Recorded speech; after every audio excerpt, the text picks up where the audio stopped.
All right, Super Talk 99.7 WTN, just after 6 o'clock, 6:07 to be precise. My name is Matt Murphy. Thank you for being with us. One of the things I absolutely love about this radio show and spending time with you on a daily basis is we never know what's coming right around the corner. You don't, I don't, Ken doesn't, Jackson doesn't. And sometimes we delve into conversations that we had no idea we'd be discussing when the show starts at 3 o'clock. And this is one of those times as we walked ourselves into a new discussion about the Music City Tunnel. The Boring Company presented a plan for the Music City Tunnel, and it became public that they were doing the work several months ago. They continue to do said work. There are some that are suggesting that this could lead to certain levels of ecological disaster with regard to water tables changing or fractures or fissures in the rock that currently exists, creating dynamics that are divergent from what they currently are. And Senator Mark Pote has joined us on the show to talk about the tunnel and some additional information that he's got. Senator Pote, always good to catch up with you. How are you, my friend? Matt, I'm doing terrific, and it was so great to be just listening to you as I try to all the time because you're very informative. I love your show, man. Well, thank you, brother. I appreciate that. And we're talking about something that is very near and dear to my heart. That's going to be infrastructure in Tennessee, specifically Middle Tennessee. And I'm vice chairman of transportation in the Senate. So I am extremely involved with what's going on transportation issues. And, of course, I represent part of Davidson County as well. So I'll try and work with as many people as I can across party lines to say what's best for our transportation solutions here. Mm-hmm. And this Boring Company, when they came in, they've got an extremely dynamic plan that I think is going to be very beneficial for Tennessee. So did you or have you had conversations with these individuals about the contingencies? And let me ask it this way, Senator, are you satisfied that they are doing everything that they need to do to make sure that there's not any sort of ecological disaster or water table disaster? Are you comfortable with that? Yep. So when we first heard about this, and it started at the airport, and I represent the airport, so what it was going and how it was going to happen, I investigated. I had them, the Boring Company, I had all of them come down and talk to me, and they spent multiple trips. I met with the governor's office. I met with the Department of Transportation. I met with TDEC. I met with everybody I possibly could to alleviate a lot of the concerns of environmental issues. What about to make sure that they had to go through all the permitting process to make sure that it's going to be safe? If there's a fire down there, if something happens, and we went through many different contingency plans. I also had somebody actually go out to Las Vegas to personally see what is going on with their programs. So I would have a wide range of information and questions to vet this before I'd say I'm okay with this. I think this is going to be very beneficial. Did you see any specifics, or did you have any discussion on specifics regarding an environmental study?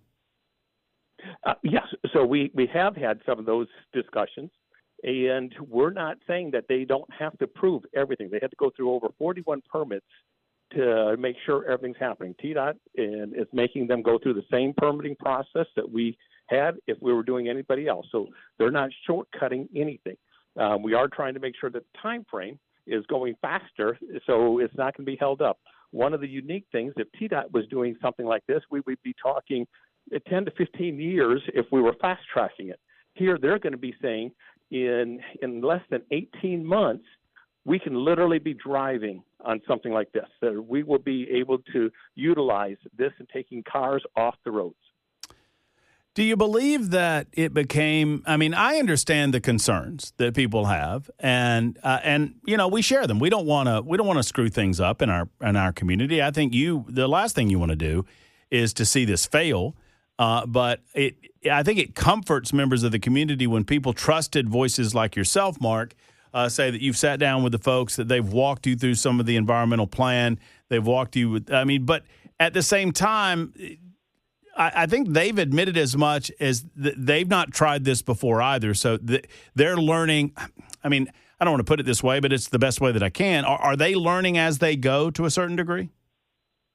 So they have not done something like this. The one that they've done in Vegas was, of course, in sand, and they actually are indicating that they like our rock a lot better than what they had to do with the sand. Our rock is very hard. It's a different type of rock, but they're very well prepared for it. And when I was going through and talking about, like, their engineers, they've got some of the absolute best in the world. This is not just locally. They've got the best engineers in the world working on this. They're going to be investing hundreds of millions of dollars of their own money. They're not going to be doing this just willy-nilly on a gamble. They have thoughtfully walked through what this is going to look like. They're also learning from what they did there. Of course, the tunnel from England over to France goes underneath the English Channel. This is not new to be done. We've got tunnels already underneath Nashville, and for the utilities and things like that. So this is not new that there's tunnels underneath Nashville as well. So they even went through to say why they're going 30 feet down, what it's going to look like. And when they're doing this, and I know that earlier callers, we were talking about what about water leakage?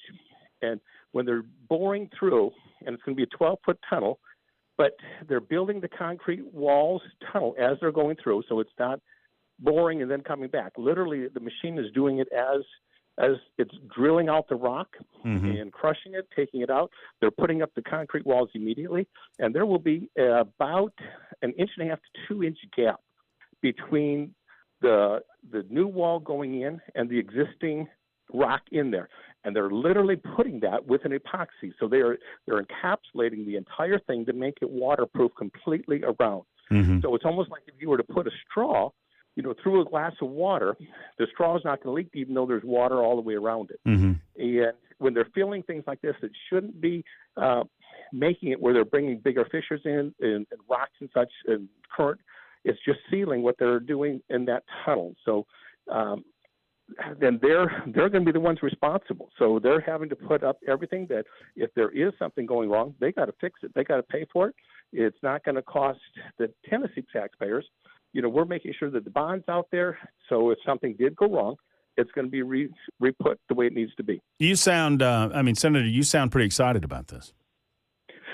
Matt, I'm going to tell you that right now this is brand new, but for the fact that we can have a new infrastructure system, taking mini cars off the road, making it safer for everybody that's either going to use the tunnel or not using the tunnel. If there's less cars on there, it's going to be safer for all of us. I am extremely excited.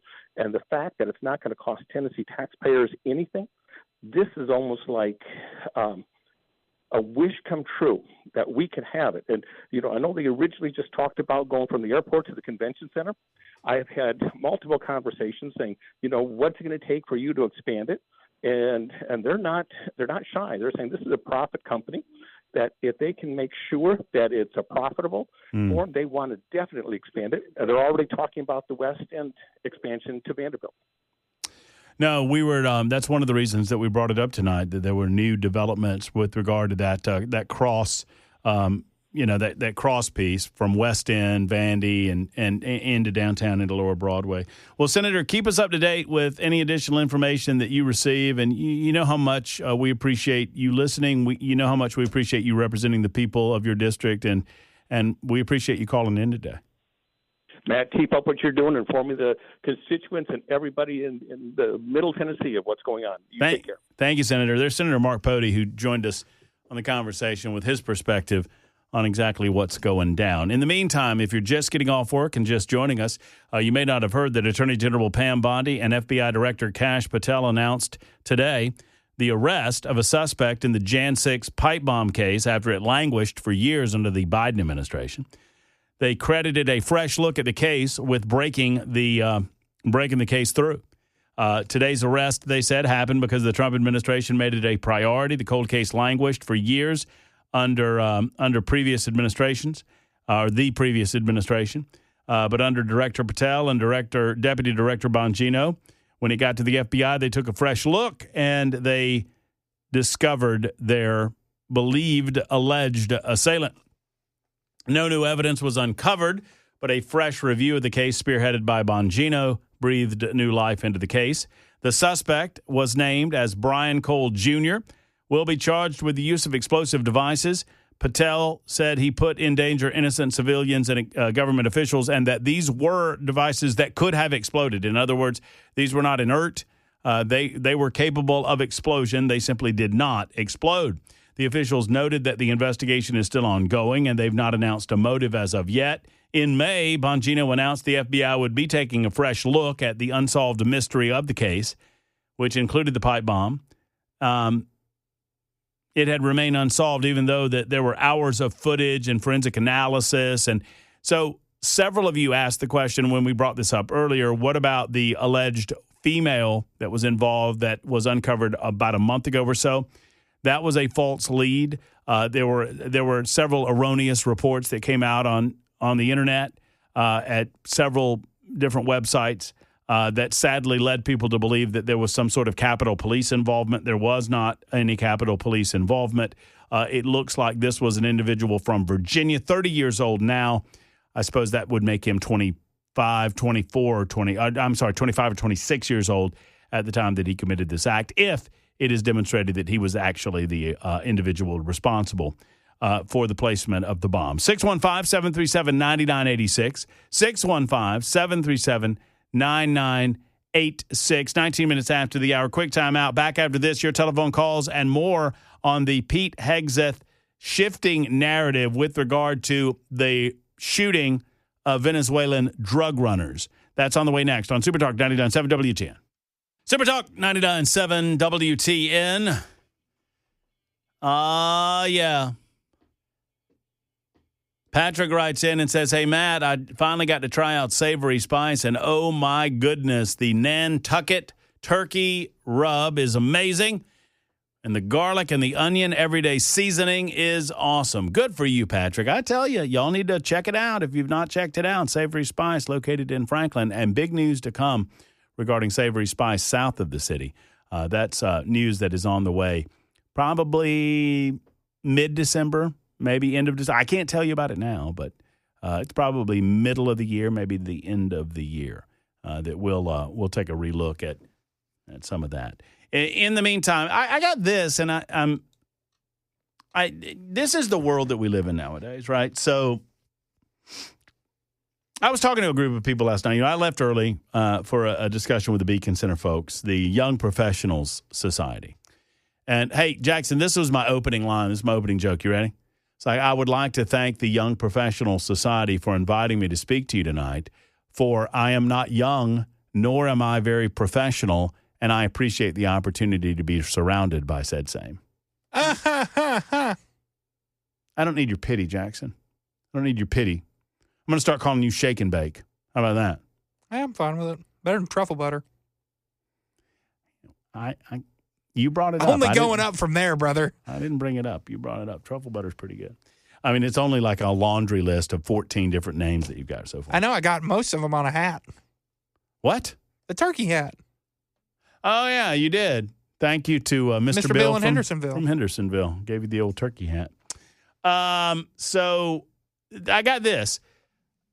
Ham writes in and says, I think it's cute they found the January 6th pipe bomb person. Honestly, I don't give a damn about that as much as all the talk of treason from the left, and nobody's in jail. I'm beginning to believe that this administration is acquiescing to the left a little bit, and I obviously asked the question, why do you think that? We don't jail people for speech, do we? That's new to me. So I understand the frustration with the language that some are using, and there ought to be certain consequences to that language, but I don't believe that necessarily, jailing an individual based on their language, you better give me a real reason to believe that it's a jailable offense before we start doing that, because we don't do that in the United States of America. I'm in the free speech business. I don't just willy-nilly suggest that people should be jailed for things that they say. Your language has to have real and actionable consequence in order for me to go there.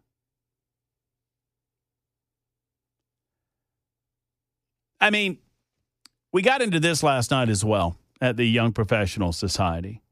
We live in an age of information. We live in the We have information at our fingertips in mass quantities. If you have a smartphone, I want you to look at your whatever you might be doing. If you're in your automobile, don't look away from the road, but you probably have it near you in a console somewhere nearby. If you're in your home or your place of business, you probably have your phone within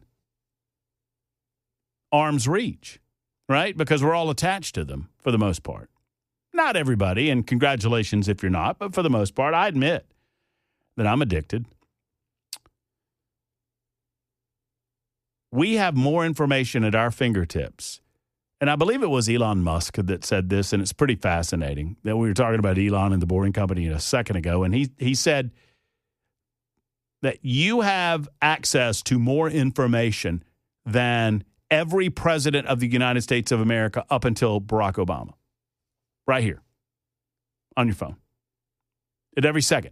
That you could be, if you have Elon used this example, that if you have a Starlink device and you're in the middle of the Amazon rainforest, in the middle of nowhere, and you have a Starlink and you have your phone, you have access to more information than every president of the United States of America up until Barack Obama. Yet we seem more ill-informed or misinformed than ever before. Why? Why is that? Because a glut of information does not necessarily come with understanding. There's way too much information and not so much knowledge or understanding about it. And unfortunately, people are abusing the system and glutting the zone with misinformation and disinformation. Now, does that mean that we should stop the flow because there's misinformation and disinformation? No, we don't do that. Of course we don't. I'm in the free speech business. Because some abuse the opportunity, because some abuse the platform, does not mean that we should shut the platforms down. And there are plenty of us that feel as if our union has been abused in a way that makes us wonder whether or not we're going to survive. I ought to be able to wonder that aloud without being accused of sedition or treason. Now, if things rise to an actionable level, obviously you deal with that. But no, you don't. I don't know of any talk of treason that you've heard on the left. I don't know specifically what you mean.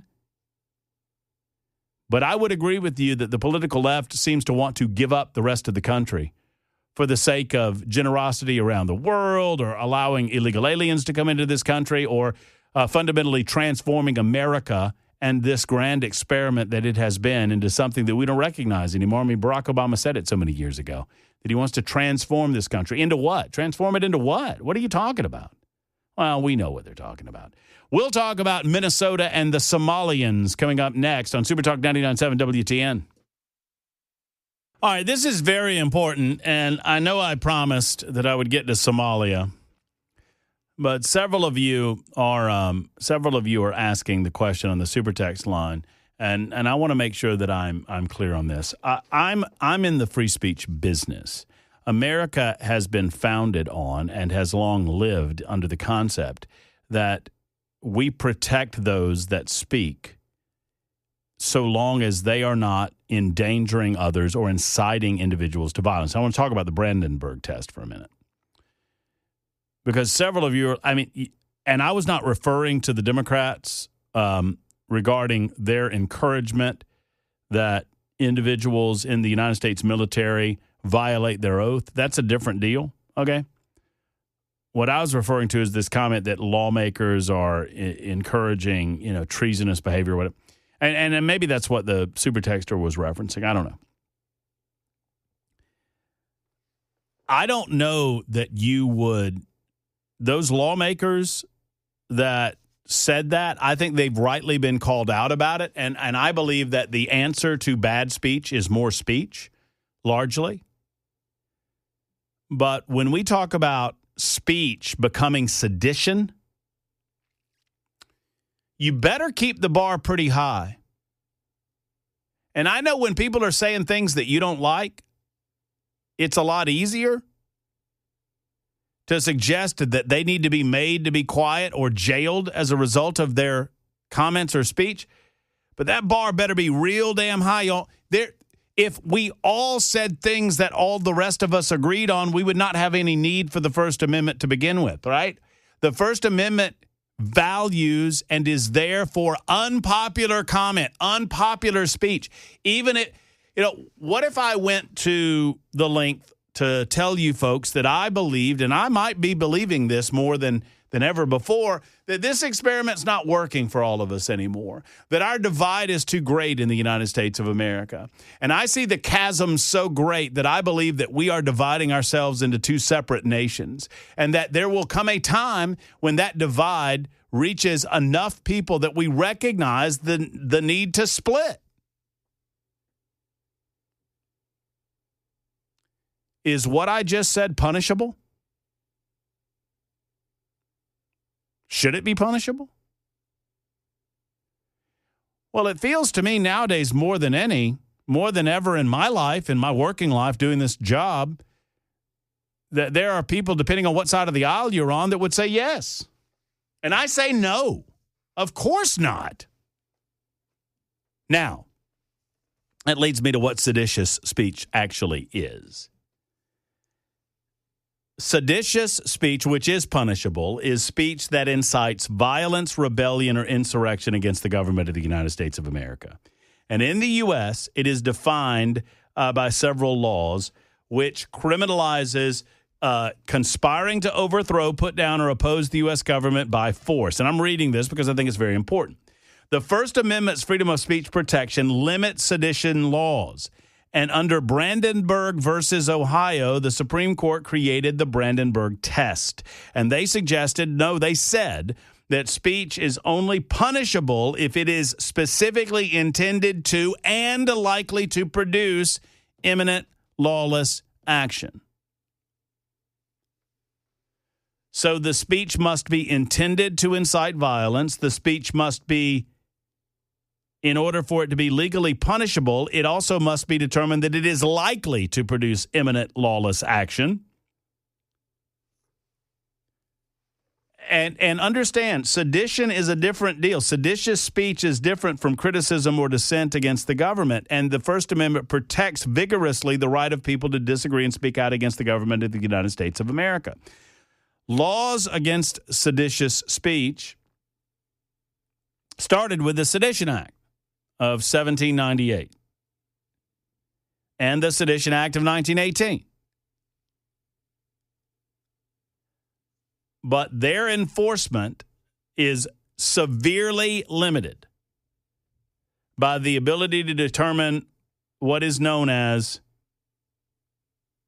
the Brandenburg test. More on that in a second. Now, what we typically think of when we think of seditious behavior is seditious conspiracy, which requires an agreement by multiple people that they're going to act in concert with one another to encourage or to follow up on the overthrow of the government or the hindrance of the law.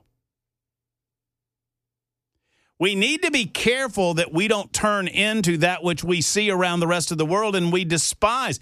Look at what England has become, y'all.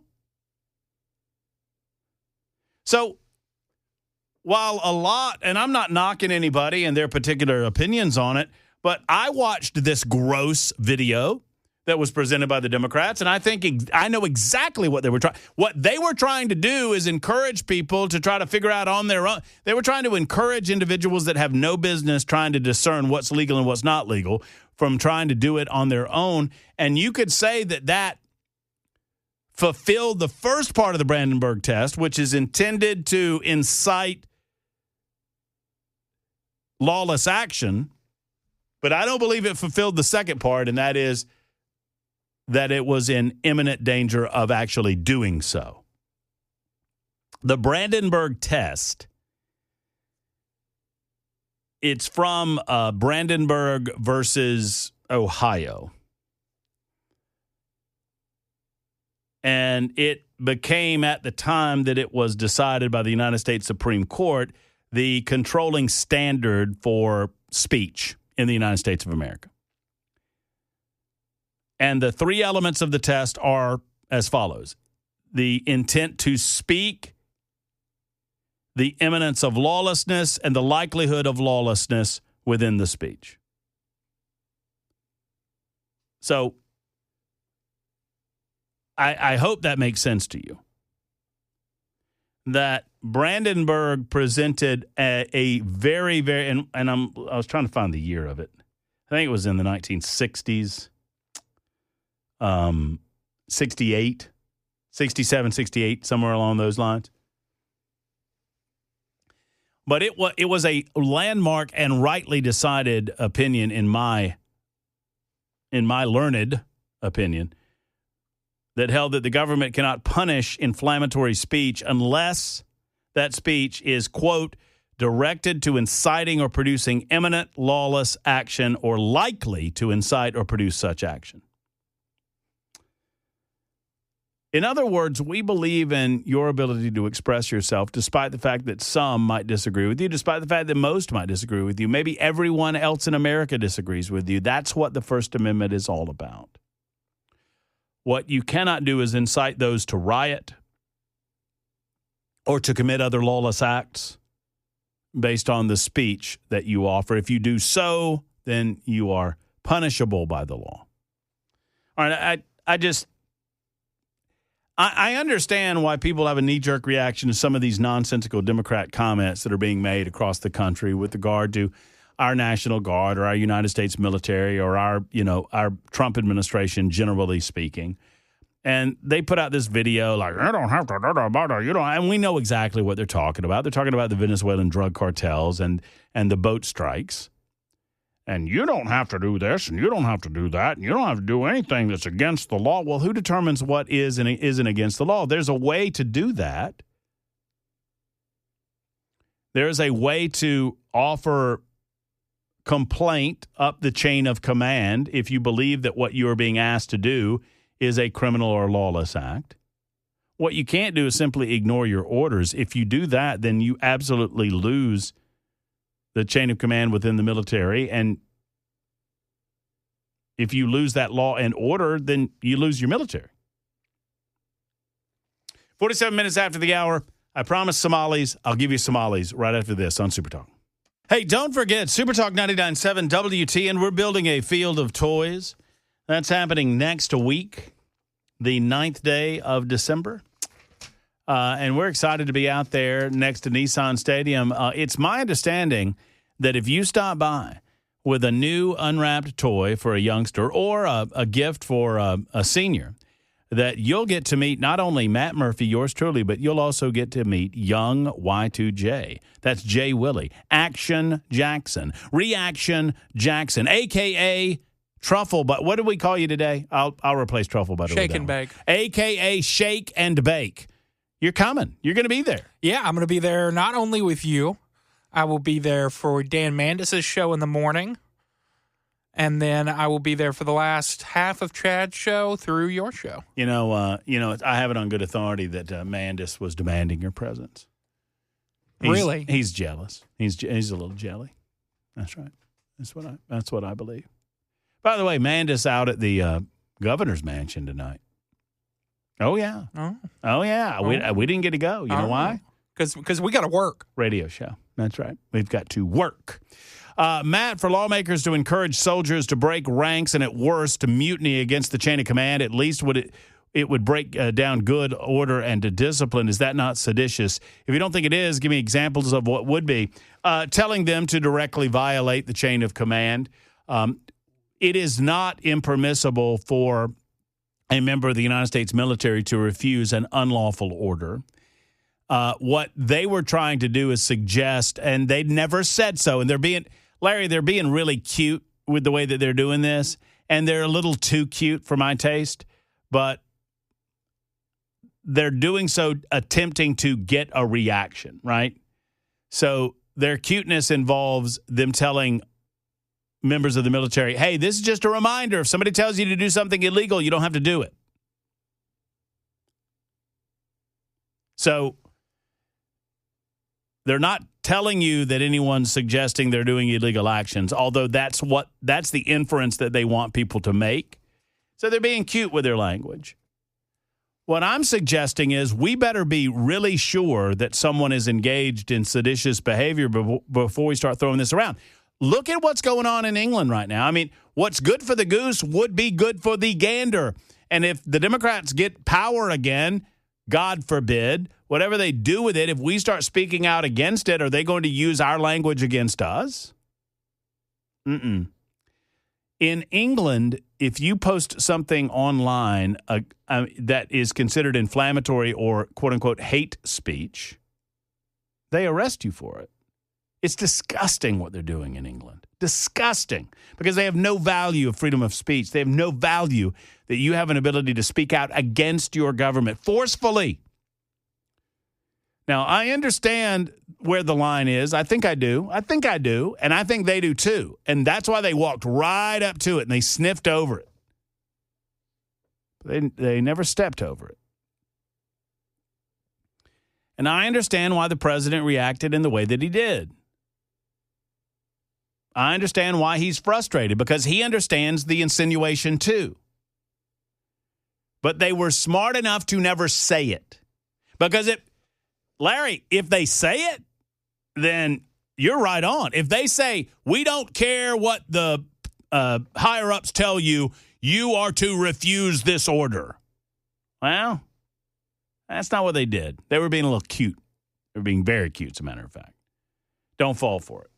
Don't fall for it, because what they want, what the political left wants more than anything is to erode your ability to speak your mind. They would love nothing more than hate speech legislation in the United States of America. And while I could characterize you a way where that might be beneficial for us, in many, many other ways, it would just destroy the foundational fabric of the U.S. and our ability to speak out against government. They knew exactly what they were doing, but I don't believe, whether their intent was to do that or not, the Brandenburg test teaches us that we have to demonstrate that there is a likelihood for success, and there was never a likelihood for success because most members of the United States military understand the chain of command, and they understand that what they're being asked to do is perfectly legal. And if they question that, there is a path by which they can question it without getting themselves court-martialed. And I'm sure they do that on a regular basis. Yeah, 3376 said they were being cheeky. They were being cheeky. And they know exactly what they were doing.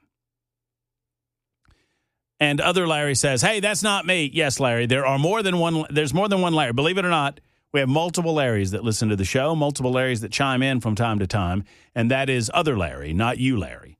But we thank both of the Larrys for being part of the show. Is there a third Larry? I'm certain that there is a third Larry, yes. But you're Matt Murphy. And there's only one of me. And actually, he's Ken Weaver. Matt Murphy, Matt Guitar Murphy. There's that stupid DA out in L.A. or wherever it is. I got told last night by somebody that they thought that I was their ex-boyfriend or going to be their ex-boyfriend at that event. Huh? And they dated a Matt Murphy. Wasn't me. Wasn't me. Lady by the name of Paige said she was worried when she walked into the room that I was going to be that Matt Murphy, and I wasn't that Matt Murphy. She was relieved. I said, well, I don't get that reaction. First time for everything. Yeah, I don't get that reaction very often. That's going to wrap it up for young Jackson Williams, for not-so-young Ken Weaver, and not-so-young Matt Murphy. That's our Thursday edition. We're back with a Freestyle Friday edition tomorrow on the show to include Fry J. We also have Congressman John Rose, who's running for governor of the state of Tennessee. He'll be on with us at about 5:05 tomorrow afternoon. Thank you for being a part of the day today. I enjoyed it. Hope you did as well. For the entire gang, have a great evening. Hug your loved ones. So long, everybody.